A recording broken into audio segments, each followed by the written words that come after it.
আপনাদের বুঝতে হবে যে আমি তাকে স্ত্রী বলিনি, আমি বলেছি আপনাকে রেখে হিরো আলম পরকীয়া করেছে। আরে আপনার পাশে তো সে বলতেছে তার স্ত্রী। হ্যাঁ সেটা তারা জানে, আমি জানি না। মেনে নেবেন কি না? আপনি মেনে নেবেন? আমি মেনে নেওয়ার কে ভাই এখানে? আপনি তাকে আপনার সাথে নিয়ে আসছেন কেন? এটা আপনি ক্লিয়ার আমি করেন। তার সত্যিটা জানেন আপনারা, সেজন্য নিয়ে আসছি। উনি তো একাই আসতে পারেন। আমি তার সত্যিটা আপনাদেরকে জানানো কি আমার অপরাধ? নিশ্চয় অপরাধ। আরে কি হিরো আলমের উপরে আপনার কোনো গোপনীয়তা আছে সেটা ঢাকার জন্য না এখানে কোনো আমি ভাইয়া আমার কোনো গোপনীয়তা থাকলে আপনারা বের করেন। আপনি ইতিমধ্যেই বললেন স্টিল নাও হিরো আলম আপনার এখনো স্বামী, তাহলে হিরো আলম আপনার স্বামী হিসাবে আপনাকে সে গাইডলাইন দিতে পারে, আপনি তার সাথে ভিডিও বানাবেন না। আপনি কি আপনার স্বামীকে অনুগত করেন না নাকি? না আপনার স্বামীর কথা মানেন না, কোনটা? না স্বামী তো এখন তার সাথে তো আমার ঝগড়া, আমার তো ঝগড়া হবে না।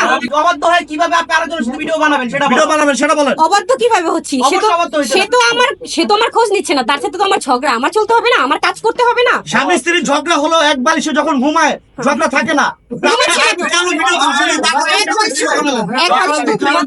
কিভাবে কোনটার ভয়ের সাথে হিরো আলম নিজেকে মানে হিরো আলম ওনাকে বলছে যে আমার সাথে কাজ করার জন্য, এর জন্য আমি কাজ করছি। আমার কাছে এভিডেন্স আছে, আমি কোনো মিথ্যা কথা বলি না ভাই। ভাই হিরো আলম না স্বীকার করতে পারে না। হিরো আলম তো সবই না স্বীকার করে। হিরো আলম শুনেন, একটা হাদিস আছে না, 4টা বিয়ে করে, হিরো আলম সেটা মোবাইলে হিরো আলম করেন না তো আপনারা, আপনারাই মারছেন। হিরো আলমের চরিত্র আপনি হিরো আলমের ভিডিও নাই। আমার ডকুমেন্ট আপনারাই হিরো আলম বানাইছেন, মারার হুমকি দেওয়া। আমার আজকেও ফোনে হুমকি দেওয়া হয়েছে।